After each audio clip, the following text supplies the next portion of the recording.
Start, madam. Good morning, everyone. I'm Manasavina. Welcome you all for today's webinar. It gives me an immense pleasure to introduce the speaker, Shanti Kumar ma'am.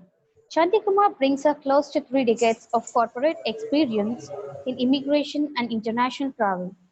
Major stints were with Deloitte, Fragaman Immigration Services, Saturn Madam, Computers, Delta Airlines, and Thomas Cook. She worked extensively with US and global embassies and consulates, immigration law firms, and Indian government departments. Her focus shifted to teaching in 2013 when she sought to make international travel a part of HR curriculum for MBA and UG students. Focus also increased on education of students on the essentiality of basic soft skills in life and in a career, which now no one has time to teach, especially our education at home environment, which are so burdened otherwise. From 2013 to 2020, she rendered services to St. Francis College for Women, St. Anne's College for Women, and Dr. B.R. Ambedkar Education Institutions. She holds an MA in Social Work from Delhi University and BSc from Osmania University. She is an IATA certified, also is an accredited administrator of MBTI. Welcome you, Shanti ma'am, and I request you to take over the session. Thank you, Manasa. Thank you for giving me the opportunity to do this webinar, and thank you students and staff, whoever is there on this webinar. A wonderful opportunity to share some thoughts and requirements of the current job situation and what we need to get ready as students to be a part of this hiring programs. So let's start about the title itself. Skills needed for all jobs regardless of the field. So what are we talking about? Are we talking about academic skills? Are we talking about soft skills? What are we talking about? So I think it's very, very important to get this clarity before we proceed further. And added to that, I've identified some very critical requirements which organizations are publishing right through to say, this is what we need from students, from hires for our organizations. Next slide, please. So what is a skill? There are some things called hard skills, there's something called soft skills, but what is a skill? Skill is a term which encompasses, that includes knowledge, abilities, and competencies to perform the operational tasks, to do the jobs. Now we come to the question, what is knowledge? Is knowledge textbooks? Is knowledge what we hear in class? Is knowledge what we see outside? Is knowledge what we get through experience? And I have to say, it's knowledge from all these sources and more. It's facts, information, skills acquired through experience or education of a subject, from what we learn from our environment, from what we learn from our media. And I must add to this, there is also a filtration process that has to happen as to how much knowledge is necessary, important, critical. So knowledge is a very, very key factor of skill. And to certify that we have knowledge on a particular subject or a particular course that we have done, we have paperwork for that part of knowledge. So that knowledge, here we are terming it as hard skills, because we have a hard copy paper which says, yes, you are knowledgeable in this field, whether it's medicine, whether it's commerce, whether it's MBA, whether it's public speaking, whatever, there is a certificate which says that you have the knowledge about this. Now coming to abilities, it is the possession of the means or capability to do something. It means that you have, one, the knowledge, and two, your hands, full, mind, legs, everything are in operation and you can complete that task. Ability is talking only about possessing that capability to do that task. When it comes to competency, we are talking about the ability to do something successfully or efficiently. So all these are interconnected. There is a knowledge, there is an ability, and there is a competency. Ability is having, knowledge is having the information, ability is having the capability to do it, competency is the ability to do something successfully or efficiently. Doing it at all. Now, are you born with these skills? Some lucky people are, most are not. So we have to learn these skills. We have to acquire these skills. And how do we acquire it?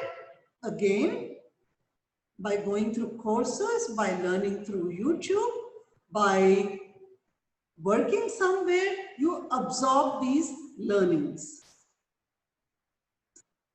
Now, that is going to take time. If you are going to wait till the classes happen, if you are going to wait till we get a job and then we start learning out there, it's going to take you time to develop that skill. And so many students have asked me why I have come into teaching. That's the reason why I have come into teaching, especially soft skills. By the time we join an organization and learn how to do these things and become better at our job, that's going to take time. And by that time, people who are already efficient will surpass you, will get a promotion faster. So I entered the teaching field primarily to ensure that these soft skills, the abilities and the competencies, if I can make aware the students that these are important, these have to be learned, and to give them a brief idea that they should start learning these things even before they join the work experiences, become better at it when they join, I will help them to reduce the learning curve and maybe help them get that promotion a little faster. Okay, so which is why we are now focusing. Hard skills you already get through your college. Soft skills is something that has to be acquired. All of us have to learn through it and it has to be acquired. I'm here to help with the soft skills part of it. And hard skills and soft skills totally become the total fit for an organization, which in turn becomes your earning capacity. Now, there are two things that we have to understand about skills. One skill is never enough. You know, I can think critically and therefore I don't need to learn the rest of the skills. No, it doesn't work that way. You may think better, but unless you're able to communicate better, it's not useful. So it's not a question of one skill, it's a question of multiple skills that have to be developed either individually or simultaneously. And some of those skills are very, very specific to a particular job. The second thing we have to recognize is when we are performing a particular task, we are not using one skill at that time. We are using multiple skills at that time. So we are thinking, We are analyzing the situation. We are also communicating the results of that situation. So we are using multiple skills at that particular instance. So these two things we have to remember always. One skill is never enough, and we use multiple skills at the same time to finish our task.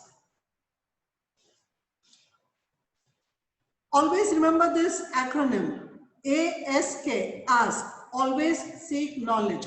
Knowledge is power. Unless you have the knowledge, the rest of the things are not helpful.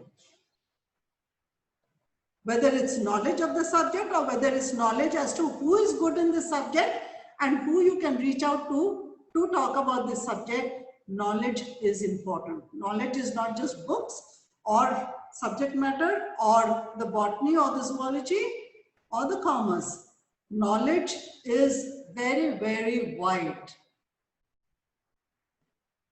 It's as big as the sky and there is no end to it. I am learning today. Everyone else is learning still. We never stop learning.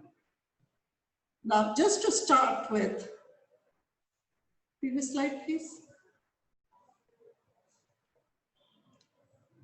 So knowledge can be got from multiple sources: libraries, schools, books, colleges, wise people. It can be learned in multiple ways by learning it by heart, what we were taught right from school, listening, understanding, practicing. Now, the first part, the road part, is the easy part of it. The listening, understanding, practicing is something which needs a very, very conscious effort. So it is conscious practicing of listening, understanding, and putting it into action. Knowledge by itself is of no use. It has to be used, and to do that, we need skills. Next, please. So, I've done a lot of work for this webinar, and the skills that organization talked about maybe 6 months back, those have changed. But the priority has changed. So I'm looking at the 6 key skills that organizations are looking for right now. Ethics and integrity, communication, critical thinking, reliability, emotional intelligence, and team collaboration. These 6 are going to be a very, very critical component of your getting hired, of you getting faster promotions, of you being able to retain a job over the others who do not have these skills.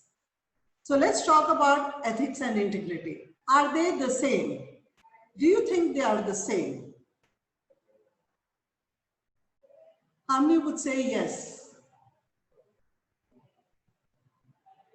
Well, make a note of it as to how many would say yes and how many would say no, they are different. I do request all students to kind of make notes on what they listen, what they understand, so that when they read it after this webinar, if they have questions, if they have a doubt, if they want to clarify something, or if they want more information, they can always get in touch with me. May I have the next slide, please? So ethics is defined as rules and regulations, what we call a code of ethics, that are formed to allow an individual to work in accordance with the moral principles of the organization. So every organization will have a code of ethics. Every family will have code of ethics. There are a certain set of principles that they will follow, that they will not undermine for anyone or for any reason. Code of ethics exists in most organizations which are imposed upon their employees, which they are expected to follow. So there is an organization, there is a code of ethics, and employees who consent to work with that organization are required to follow that code of ethics. If they do not, obviously, there are going to be repercussions for that. Ethics are outwardly stated. They are written down. You get a code of ethics and say, okay, this is this organization's code of ethics. Please read it, understand it, sign it that you will agree with these code of ethics. And every year, every 2 years, you have to go through that code of ethics to say that, yes, I'm still following it and I will follow it. So this usually belongs to organizations. In families, it is not written, but it exists. As a family, we do not do this. This is not our ethical practice. But it is there, and your parents, environment, teachers will keep telling you that this is important. This is what we do. This is what we do not do. Okay? Now, integrity, on the other hand, it is a quality of being honest and fair. It's a steadfast adherence to a strict moral or ethical code. So we stick to this integrity. It is a quality of the individual. There may be code of ethics, but it is the individual who will say, I will stick to that code of ethics. I will not undermine. That is integrity. Make sure that they do not undermine the code of ethics. That is integrity.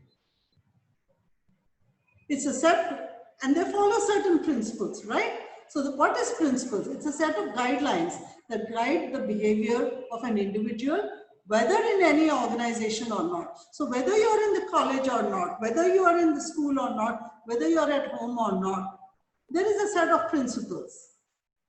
If there is a traffic light, I will not override the traffic light. I will stay till the green light comes and goes. If the law says I have to wear a helmet, I will wear a helmet, whether the policeman is looking at me or not. I will not cheat. That is my principle. That is my integrity. Even if somebody puts a textbook in front of me while writing an exam, I will not cheat. It's not written. There's no document that you have to sign. But integrity is something that is much more individualistic. It is your personal quality. And that is what an organization looks for. So ethical practices and integrity of the individual. These are not separate. They are integrated. The second thing that they're looking for is reliability and commitment. Are they the same? Usually no. So reliability consists of the extent to which an individual or another entity may be counted on to do what is expected of them. You are expected to come to college on time. You are expected to come to school on time. You are expected to come to classes on time. You are expected to submit assignments on time. Now, there are people who do it and there are people who do not do it. So the people who do it, who come on time, because they are expected to come at 9:30, they are there by 9:30, full stop. Because they deliver what they are expected to do, they become reliable employees or reliable students. They are the ones who arrive on time to work, is prepared to complete the work in a timely manner, and finish that work, whatever they're supposed to do.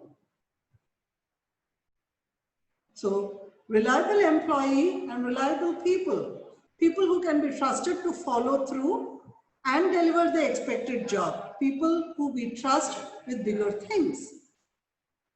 So if we know a particular person, whether a student, whether an employee, it does not matter, or whether a child, if they do that job consistently because they're expected to do that job consistently, if they deliver that job, so doing, delivering, and doing both consistently, people trust you.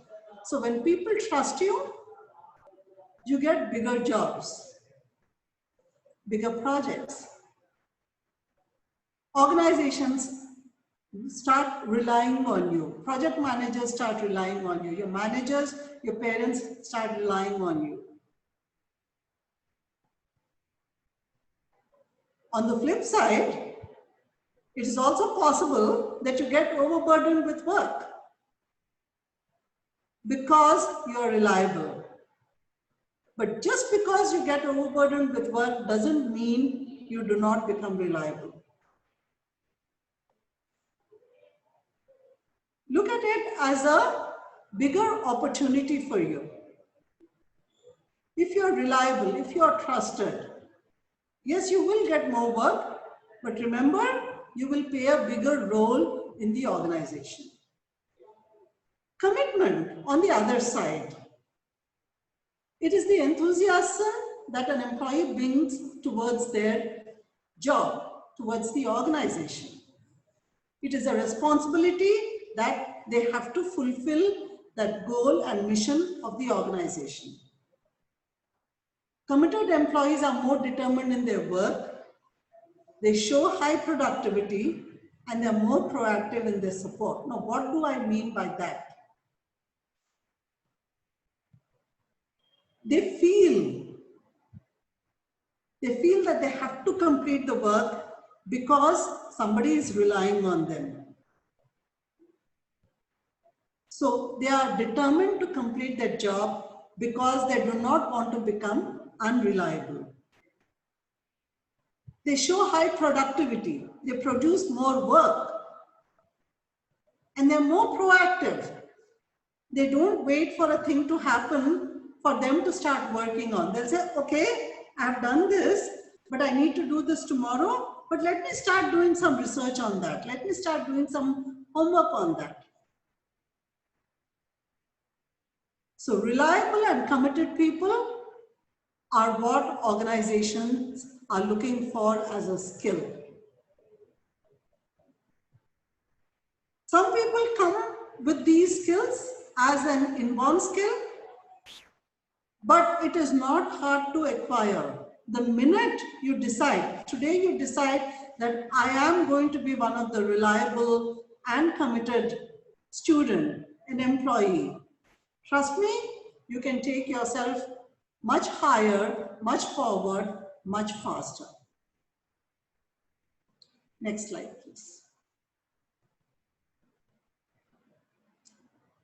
So, having talked about ethics,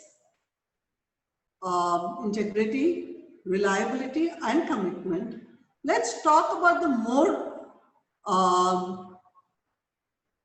skills that organizations require, but we have to really work hard on them. Okay?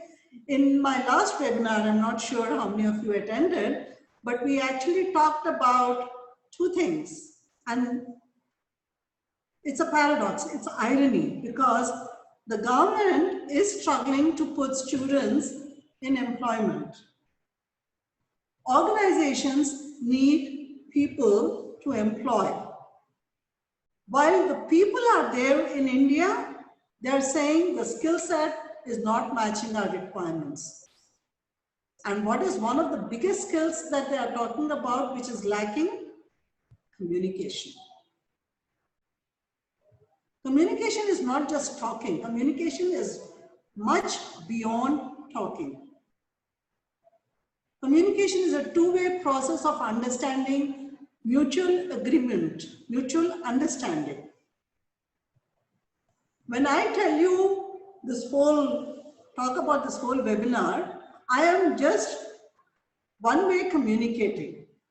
It's not a dialogue. I do not know whether the people on the other side have understood, not understood. or agree with it or do not agree with it. So it's a one-way information that I'm passing on.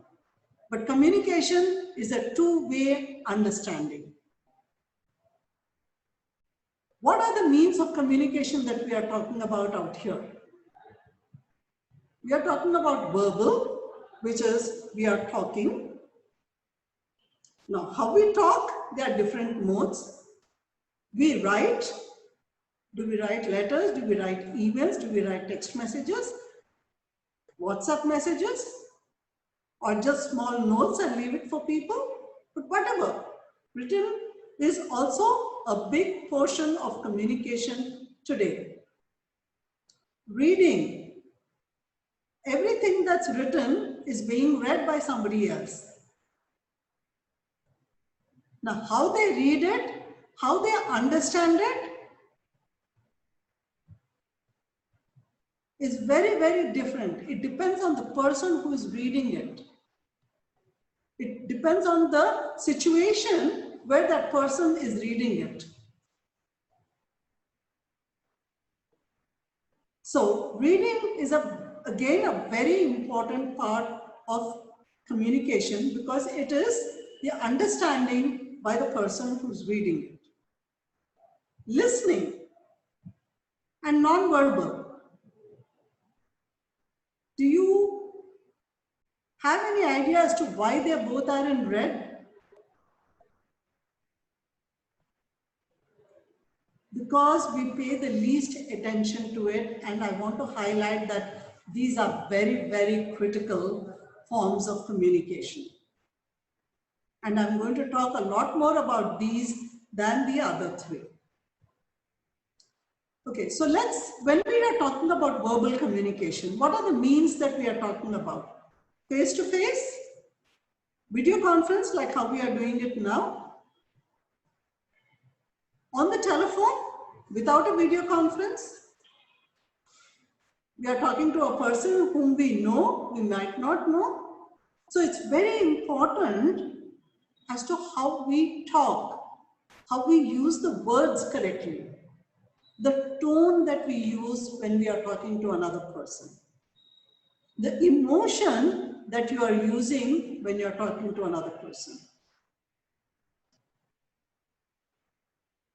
Now, obviously, if you're going to talk to your mother or your brother or family or friends, it is going to be a different way of talking vis-a-vis when you're talking to people that you don't know or you don't know very well, or your managers or your team members. So there are certain code of ethics when we are talking to people or when we are writing to people. And what are some of those when there is a verbal communication? Always be polite. Always be respectful of the other person. Immaterial of whether you know that person, don't know that person, young, old, man, woman, it does not matter. Be respectful. No shouting on the phone. And while talking on the phone, let them know that you're still online, that you are still listening to them. While picking up the phone, always smile while picking up the phone. It gives a much more pleasant feeling to the person who actually calls you or who you are calling. Make a note of it. Try it next time. When you are talking to somebody, these things make a lot of difference. Let's come to the written part of it. May I have the next slide, please?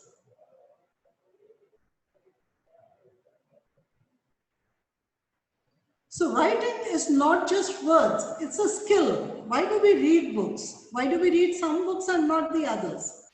Because some, even though they state the same facts, some are more interesting, they captivate your interest, attention.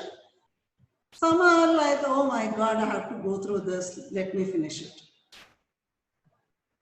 Okay? So what do we write in an organization? And I'm talking primarily from the perspective of an employee-employer organization. We write emails, we write reports, we write letters. Now, when I'm talking about writing, I also mean typing. It's not just physical handwritten with pen or pencil, but it's also typing emails, typing notes, typing reports, whatever on your system. Okay? We have to ensure that we write our messages only to the relevant people.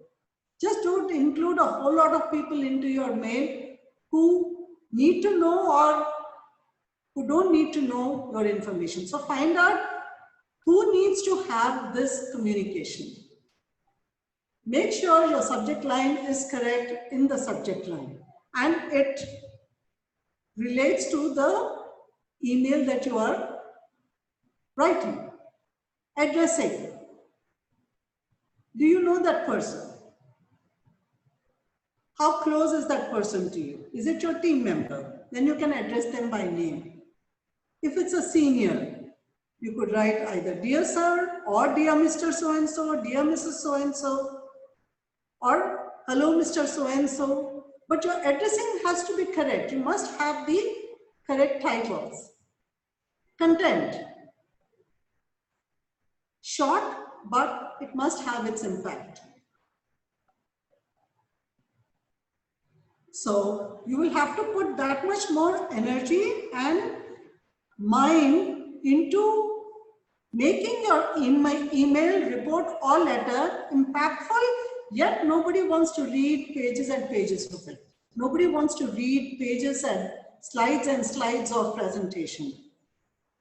Everybody wants to get the information of what it is all about and what they need to do in the first few lines of your email.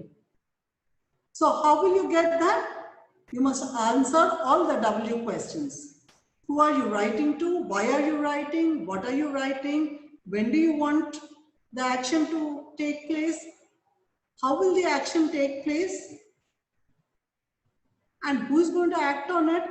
So the minute you start asking these W questions, you will get closer to making it very impactful. Organize.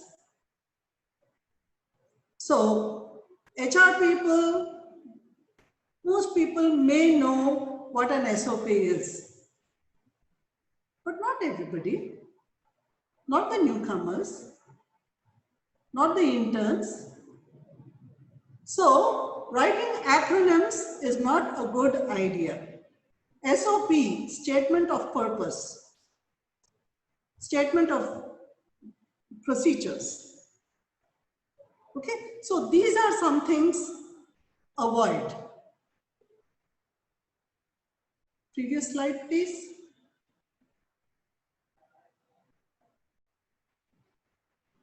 Okay, so statement of purpose, the content, closure, you're asked, what do you want?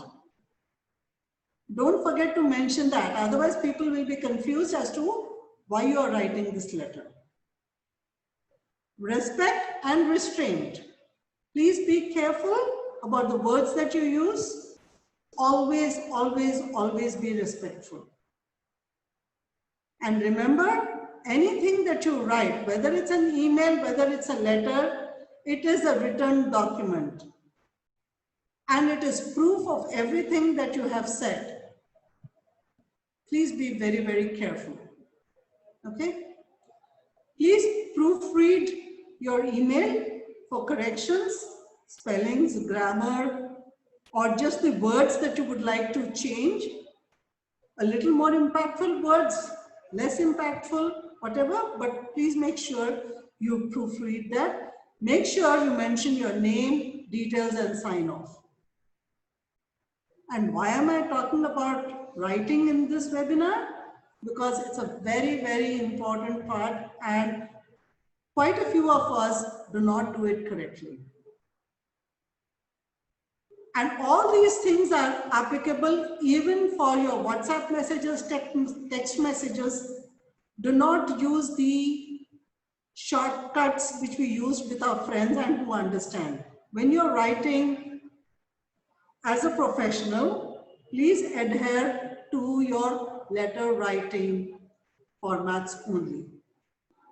And one thing I must emphasize, never write, respond, or call when you're angry or upset. That's very, very, very important.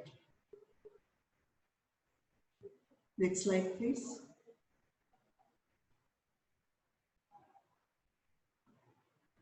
So how do we format our content? First, write the summary. What are you writing about? What is the problem? What do you want? Give the background of what you are asking for. Then give detail of what is the current situation, what needs to get done. Lastly, the action. Who do you want to do what? Does the finance have to release the money? Do you need to hire somebody? Do you need to get this to some place?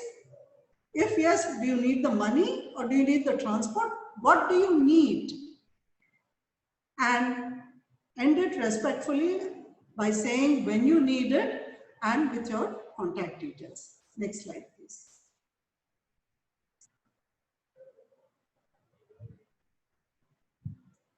Next slide, please. Yeah. Now, listening is very hard work. It is extremely hard to listen to somebody without interrupting. And what is listening?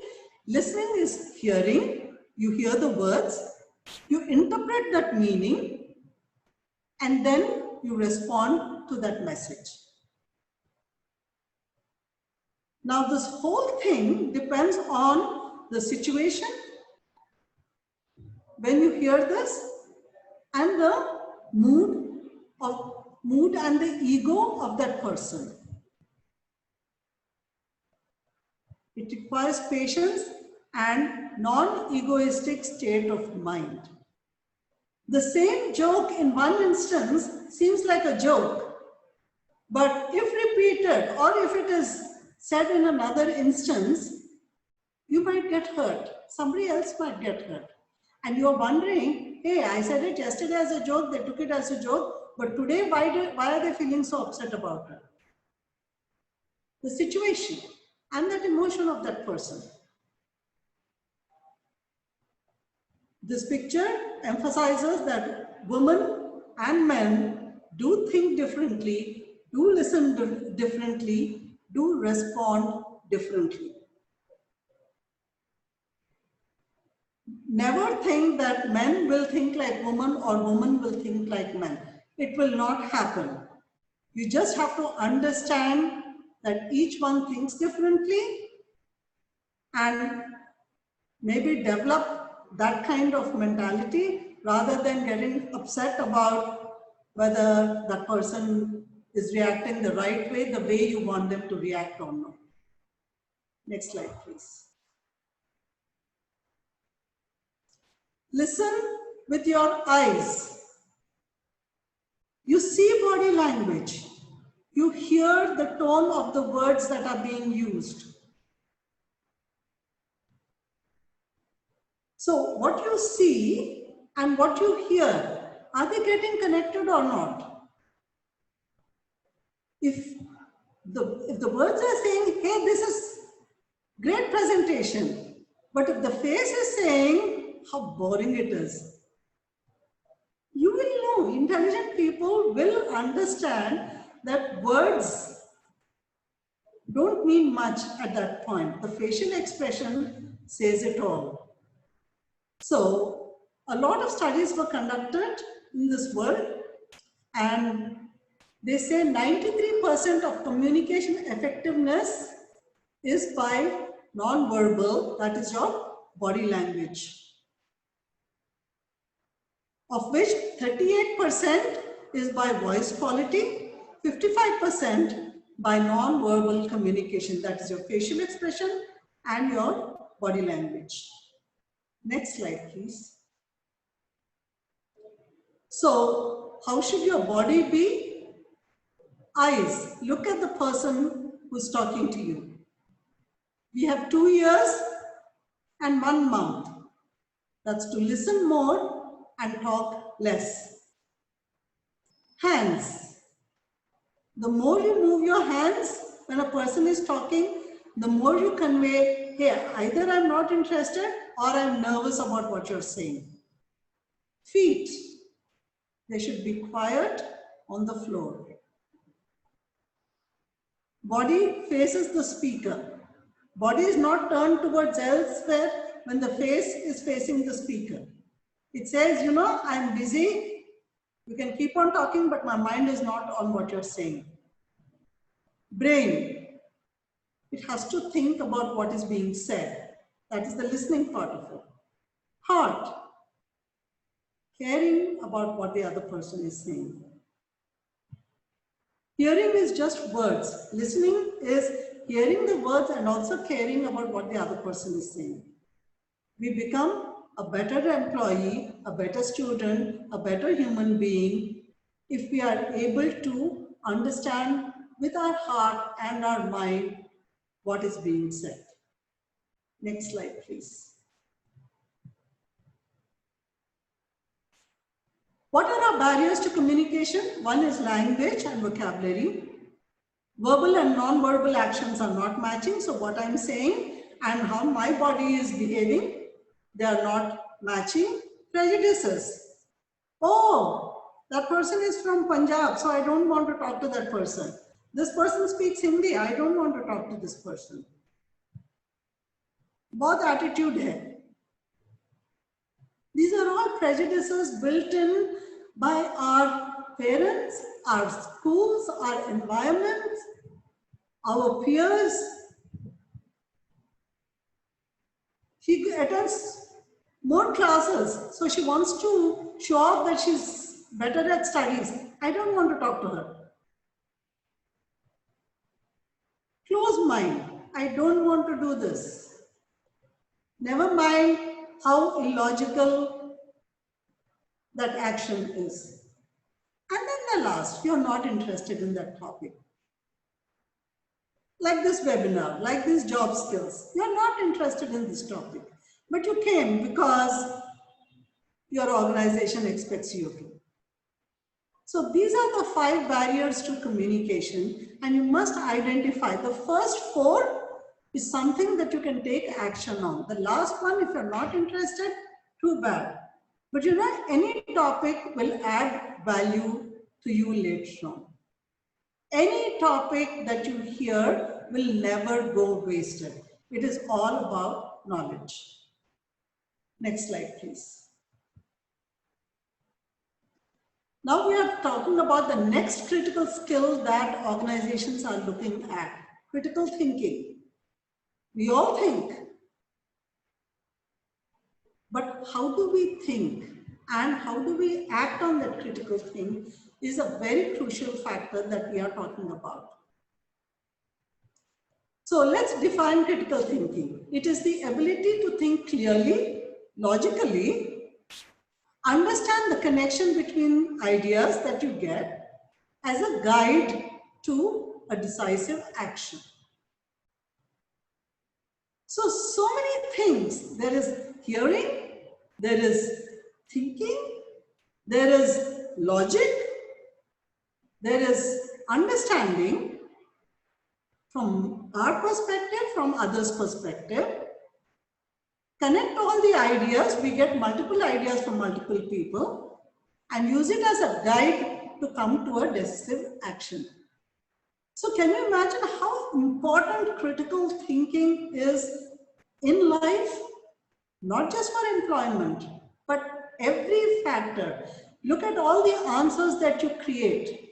If you are able to critically think and form an answer, it is going to be the most fantastic answer to a question in an exam.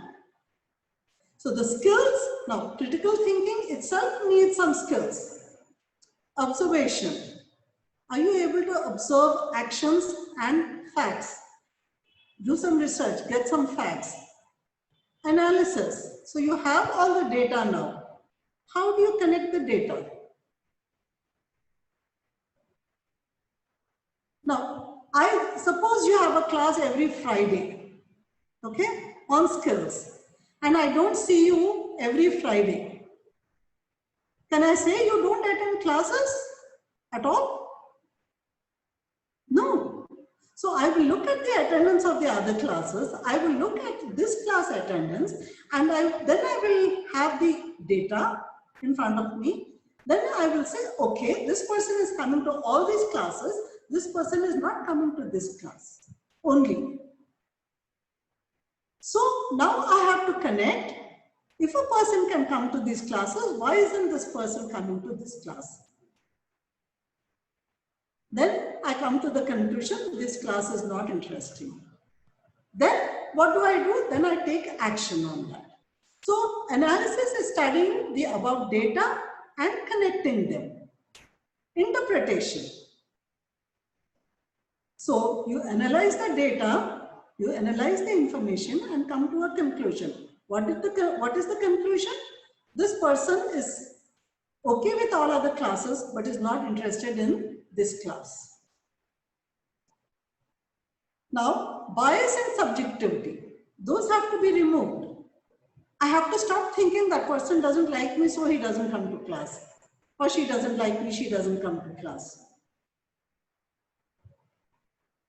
I have to stop and remove these biases, these prejudices from my thoughts. If a person is not doing a particular thing, there must be a reason why they are not doing it. Either it is not interesting enough, or the teacher is shouting at them, or they were busy otherwise, or they are doing a second job somewhere. I don't know, so I cannot make a judgment. I cannot be biased against people. So I have to keep an open mind. I have to understand that there are many possibilities why this is happening. Risk evaluation. So do I talk to that person, or should I send that person out of the class? Should I make a report to the principal? What are the risks involved in these three actions? What else can I do? I can also talk to another teacher and find out why this person could be doing this. Why is that person attending that person's class and not this person's class? Then come to a conclusion. Then think from the ethical perspective. What is my ethical perspective? The college insists that everyone has to attend these classes. This person is not attending. Should I give an absent or should I give a present because I know this person is working elsewhere? What does the ethical practice say? That if a person did not attend a class, I must give absent to that person. Just because I understand that problem, I cannot lie to the college who is employing me. So I have to think from the ethical perspective before I take an action. Then I come to a decision. What do I do?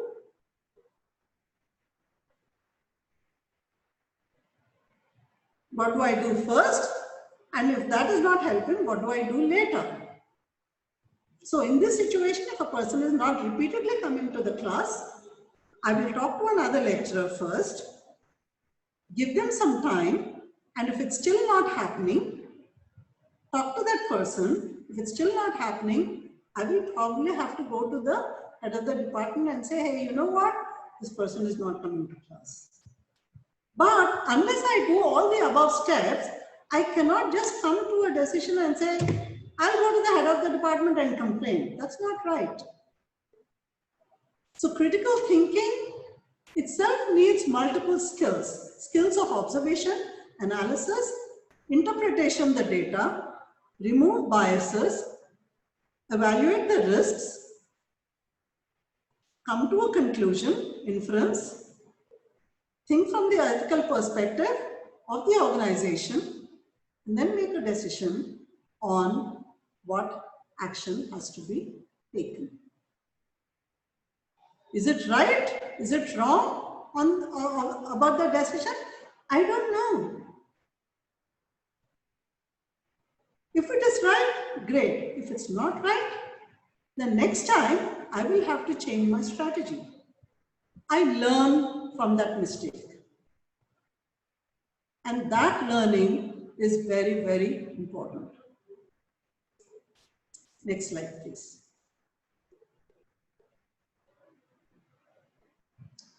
So I'm giving you two situations. Think about it and analyze it using all the previous sub-skills that are required. A person running a small business trying to anticipate possible economic and human consequences of various ways to increase sales and or reduce costs. Second scenario, parents budgeting for home, education for 2 children, expenses for the next 6 months during COVID-19 time with a 50% pay cut. Critically think about both these situations and use your soft skills that we talked about in the previous slide and see how you can come to a decisive action for that. That's homework for you. Next slide, please.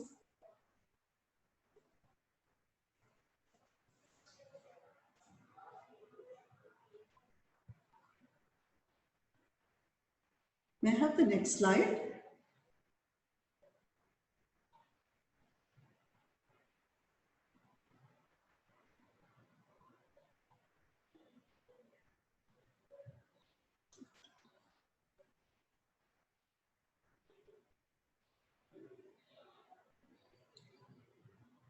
So let's talk about why it is important. Why is critical thinking important? It brings great innovation. Once we start thinking and doing things, we develop better systems, we develop faster systems, better processes. It improves problem solving by helping individuals and teams to more effectively diagnose problem. If I go by what I hear, I'm not diagnosing the problem. I'm listening to you and giving a medicine. But if I stop to think about what you're saying and then give an effective medicine, that will probably help a lot more by identifying the root cause. By solving the effects the problem has created. Does it need to be addressed at root cause or it needs just a temporary solution? If it's a root cause addressing, then I have to spend a lot more time. If a temporary solution is needed, then I can probably do an immediate job. What needs to get done? Okay? Define the desired outcome before settling on a solution to a problem. If I'm able to think critically, I can say this is what I'm looking at before settling on a solution from the multiple solutions which are offered. It also gives a chance to think about solutions that are not coming to the mind immediately. See, some things, once you think about it, it comes faster. Like just today, for an example, I had a lot of time. I came at 10 o'clock, the webinar was at 11 o'clock. So I was thinking, you know, if I want to get medicines and I don't want to go to the medical shop, I also want to save money. So if MedPlus is giving 20%, let me call MedPlus which are near my home. So rather than going to MedPlus and then standing in the queue and buying medicines, they buy exposure more and stuff like that. So if I take time to think critically, I can come up with more options than trying to think in a hurry and come up with a solution. Okay? Always analyze the possible positive and negative impacts. Avoid overthinking about solutions, which can slow down problem solving process. Now, critical thinking behaviors such as exploring possible solutions to a problem, exploring prejudices, and considering the consequences of different solutions results in better solutions and better decision making. I would suggest all of you to see a movie called 12 Angry Men, where 12 members form a jury in the US and they have to decide whether the person is a murderer or not. So and they're given time. They have to sit in a room, 12 of them, and discuss the decision. So what starts in the beginning as 11 people saying, yes, he is the murderer, to the end of the movie where all 12 persons say he is not the murderer. How they start observing things, how they start analyzing things, how they start removing prejudices. It's an excellent movie to understand critical thinking and how important it is to make the right decision. Next slide, please.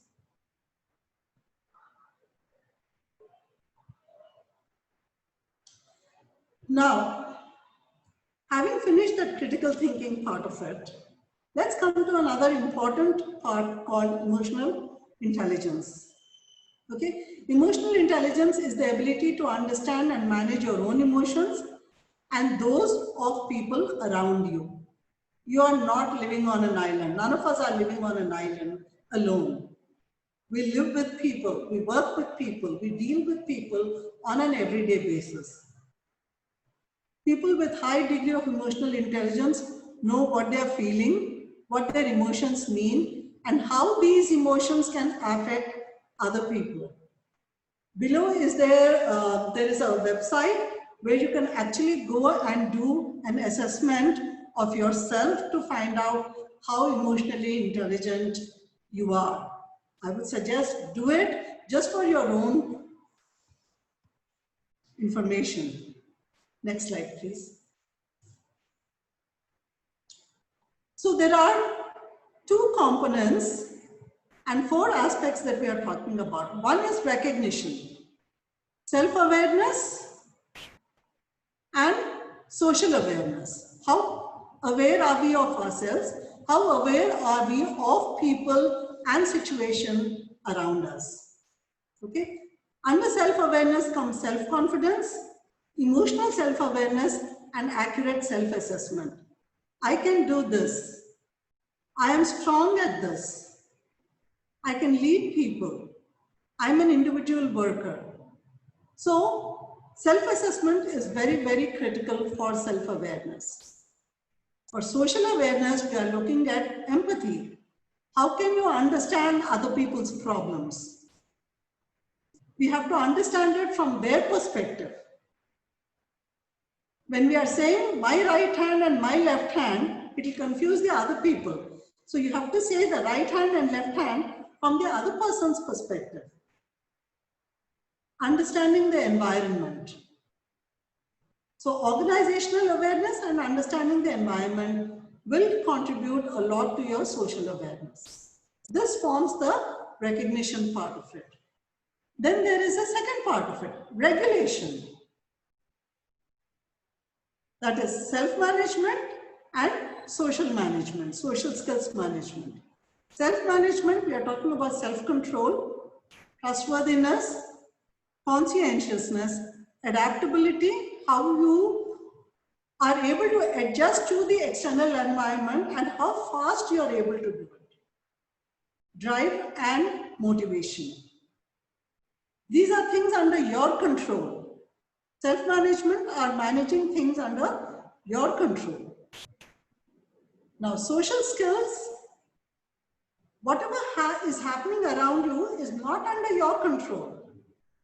But how you adapt to that and manage things is what social management is. So how are we able to influence? Whether students, whether peers, whether parents, whether teachers, whether organizations, whether your teammates, influence is a very, very key factor. Developing others. Building bonds. Social skills is all about building bonds with your classmates, with your teachers, with your teammates, with your siblings, with your friends. It's all about relationship management. And these 4 quarters form you as an individual. So do some assessment tests and find out where you are in terms of emotionally intelligence. Next slide, please. So emotionally intelligent individuals, they admit and learn from mistakes. They possess excellent conflict resolution skills, problem solving skills, critical thinking skills. They're likely to be more calm under pressure. They tend to make more thought out decisions, critically thought out decisions. They don't jump to decisions. They take criticism well. Who criticizes you? People who don't like you, yes, but people also who care about you. So obviously, if somebody is saying something that you didn't do well, understand why they are saying it. So take criticism well. Emotionally intelligent individuals take criticism well. They keep emotions in check. They don't burst into tears. They don't burst into anger. They don't get mad at people or shout at people, but they try to remain calm under pressure. Next slide, please. Now, low emotional individuals, these traits are very common with low emotional intelligence. Blaming others for mistakes. Whether mistake happened now or 20 years earlier. This usually happens with parents. You did not do this 10 years back, therefore I am like this today. Okay, remember, blame game has an expiry date. After a certain stage, after a certain age, you cannot blame anybody. We have to blame ourselves for what we do or do not do and for our actions. Reacting badly to negative feedback. If somebody criticizes you, oh my God, there is anger burst, tears burst. They cannot handle stress. They start shouting at people, whether staff, team members, friends. They start criticizing others. They are not open to listening to other people's viewpoints. They lack empathy. They cannot understand why the other person is not reacting the way you do or not understanding what you're doing because their situation is different. They avoid socializing with others. They use passive-aggressive communication. I won't talk to you. Then they stop talking to you for days together. Okay? There's constant unhappiness. This constant complaining. They don't fight, but they constantly complain. These are some traits of low emotional individuals. We all have to assess. I'm not talking about a one-time incident. I'm talking about people who repeatedly show these characteristics are low emotional individuals. Next slide, please. How to enhance emotional intelligence? Observe. Keep track of your emotions, what you feel. How often do you get angry? How often do you cry? Okay? How do they impact others? Answering these questions will make you more aware of your emotions. Now, the second thing is take time to think before making any work-related decisions. You have to pull yourself back from making a hasty decision. Say, I will stop to think and put a full stop out there and start thinking.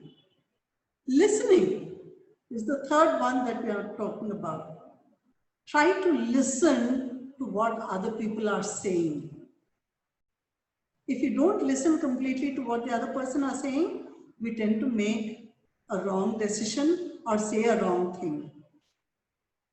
viewing situation from other person's point of view, being empathetic.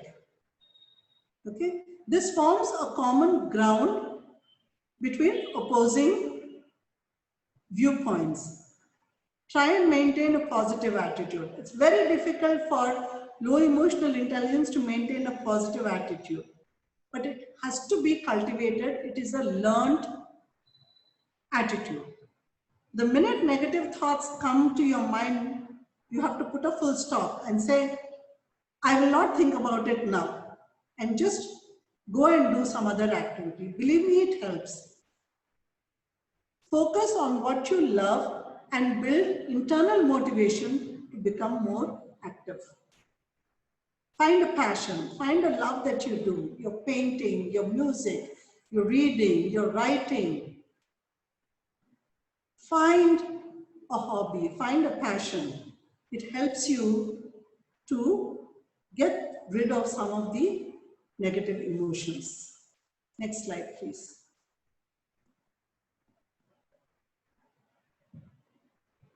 This is how emotional intelligence increase helps. Occupational stress decreases, improves decision making. For the organization, it reduces staff turnover, increased well-being, increased leadership ability, increases team performance. Next slide, please. Collaboration is the other characteristic that organizations, another skill that an organization is looking for. Collaboration in workplace is what makes teamwork successful. What is collaboration? Collaboration is working with people that we may not know, we have not seen before, or haven't dealt with before. How does it help? It helps us problem solve. It brings people and organization closer. People with diverse skills, different skills and areas of expertise help tackle a project from all angles. It helps people learn from each other. We are not perfect. We don't know everything. No one knows everything. The minute I'm willing to collaborate, let's say with a finance person, I understand what their constraints are, what their problems are, what they can do and what they cannot do. It opens up new channels for communication. It boosts morale across organizations. It leads to higher retention rates. If you are not able to work with other people, chances are we will become very lonely in an organization and we may not be needed. It makes us more efficient workers.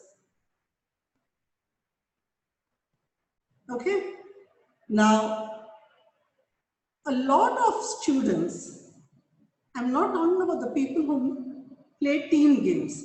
They are very good collaborators. They are able to play with people, understand them, help each other to win the game. Whereas people who think individually and work individually are not able to work in groups. Especially quite a few girls who don't play team games have a problem with collaboration, and that has to start, and they have to start working on it now. Work together for group presentations. Work together in committees. Volunteer to be a committee member. Okay, so it's very, very important to collaborate as a team. Next slide, please. I'm sorry, I'm overrunning the time, and I will just finish it. Just give me 2 more minutes. Next slide, please.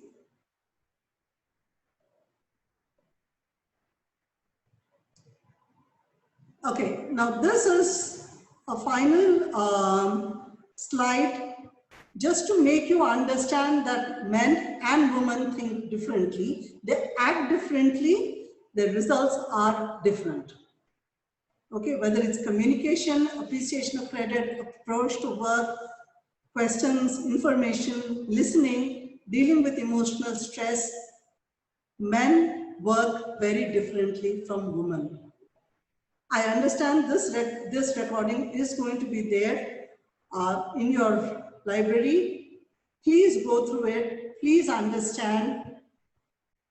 And do not expect men or women to change. 95% of women and 95% of women, of men, they work according to these things. Okay? So please understand and do not expect different reactions. Next slide, please. Other necessary skills are time management, presentation skills, negotiating, and emotional and anger management, which has to be worked upon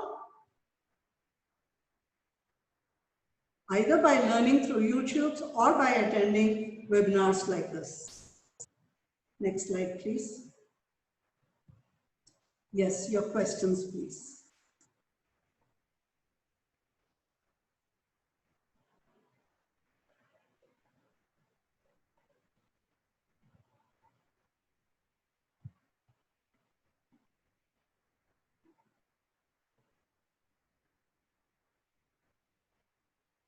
Do I look at chat and your questions are there?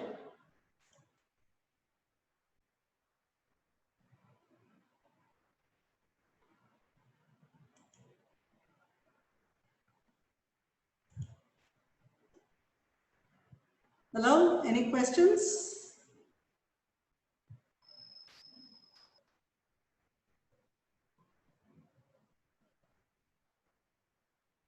So if there are no questions, and here is my opinion. Either I was fantastic and I told you everything which I know is not possible and I did not. The second reason would be, yes, please. Good afternoon, madam. Good afternoon, Dr. Yeah, Gauri here. Yes, Dr. Gauri. Yeah, great listening to you. So can you focus something on upskilling and reskilling? So we talked about upskilling last webinar. I didn't mention it out here, but our education itself is not enough. We have to have multiple skills which are not related to our subjects. It could be languages, it could be another type of computer program, it could be anything else which is not being taught in the regular curriculum. And today, employers are organizing people with multiple skills, not just your subject and not just your soft skills. They need a lot more skills to be hired because they want to hire lesser number of people, and therefore they want the people that they hire to have more skills. As in, maybe 4 months back, they would have hired an English teacher and a translator, but today they will just have one English person who would also have skills of other languages to be able to translate and speak. You know, so maybe they would have had a secretary before, but now they would not give a secretary to a manager. They would say, do your own typing. So there are a lot of skills that have to be learned by an individual to be above the other people. It's an absolute necessity. Madam, during this year, one doubt actually I have, like even I am also trying to learn a different kind of language. I started with Spanish, but not able to reach that pace. Can you suggest some languages which are needed in the market where students can learn that language? I think the first language that we have to learn very fluently in terms of speaking, in terms of writing, is English. I think organizations are having massive problems with just English language, not just understanding the basic words. Okay. The second thing is other languages. Spanish, German, and French. These are 3 languages, Japanese and Chinese. So I think focus on any of these 5 languages is going to go a long way, because world is still doing business with China. Japanese is very, very difficult to understand, but we deal with a lot of Japanese organizations, German organizations. So I would think German, French, Spanish, Chinese, and Japanese be the 5 key languages apart from English, which would add a lot more value. Thank you, madam.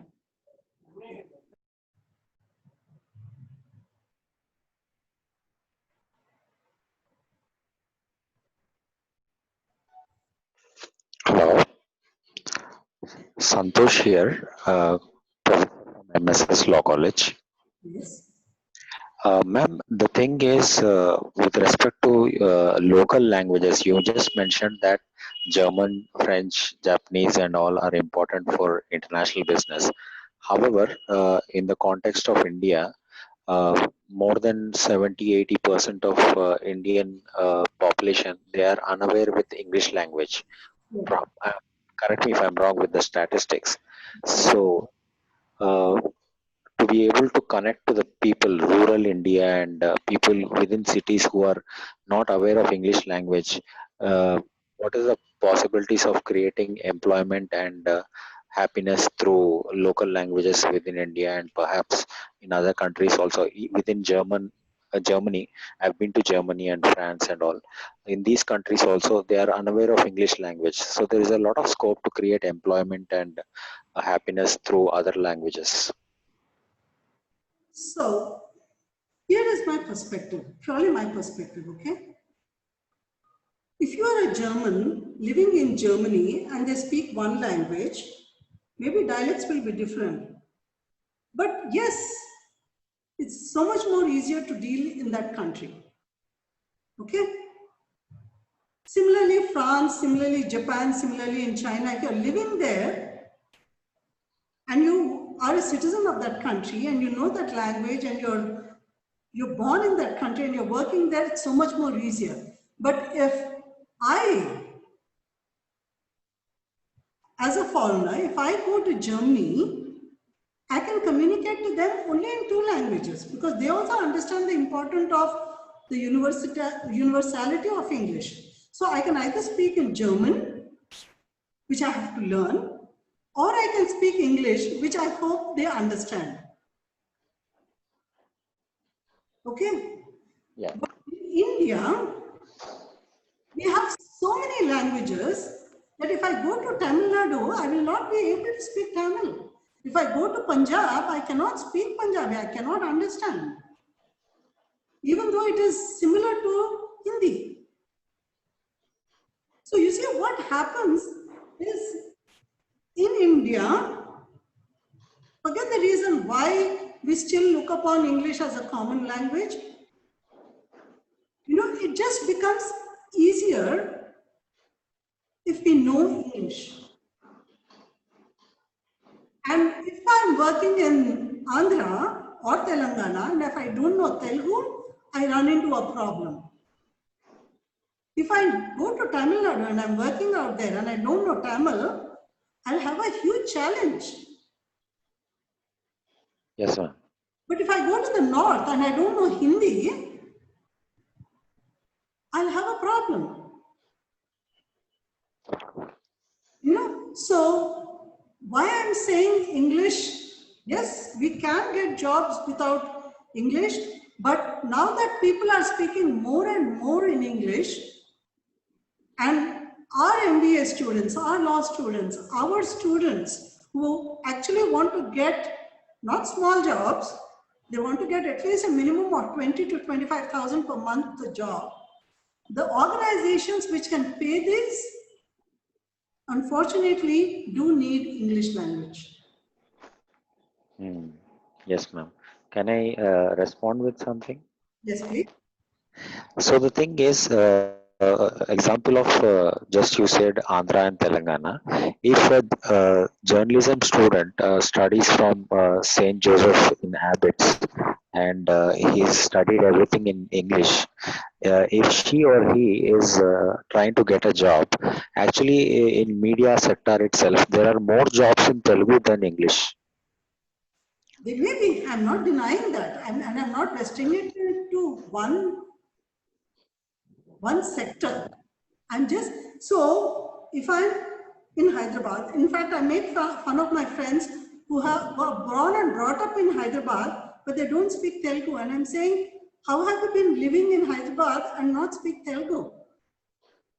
You know, I think it's very important that you know your local languages for you be able to work better with people.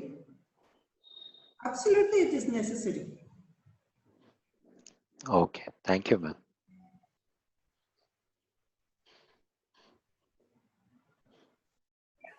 Hello, ma'am. Myself Dinesh from MBA, ma'am. Yeah, ma'am. I have a small doubt regarding the critical thinking, ma'am. Regarding Critical thinking, ma'am. thinking, yes. Yeah, ma'am.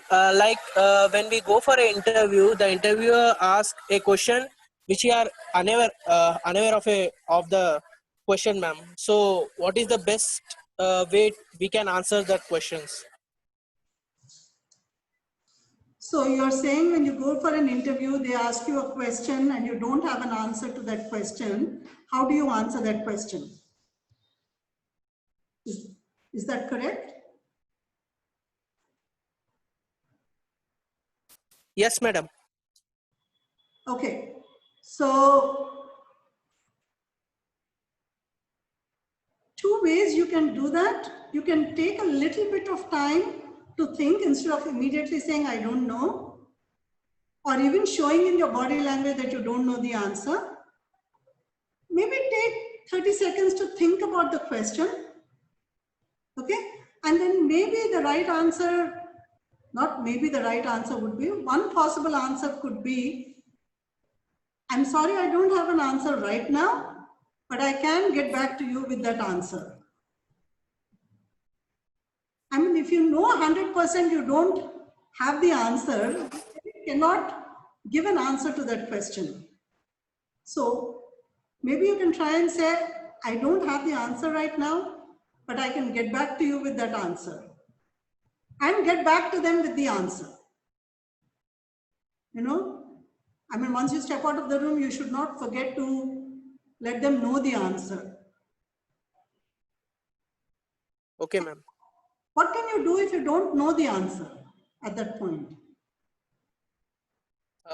Like we think upon the question for twice or thrice. Yes.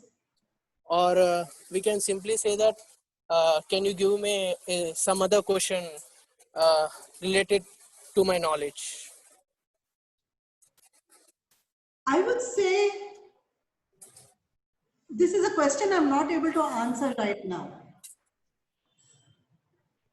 Okay, ma'am.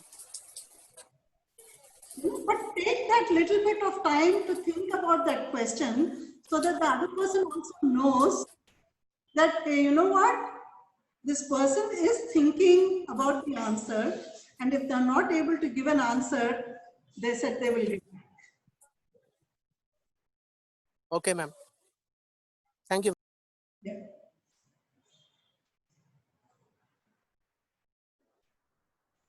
Thank you, Shanti ma'am, for placing your valuable time Thank you, Mansa.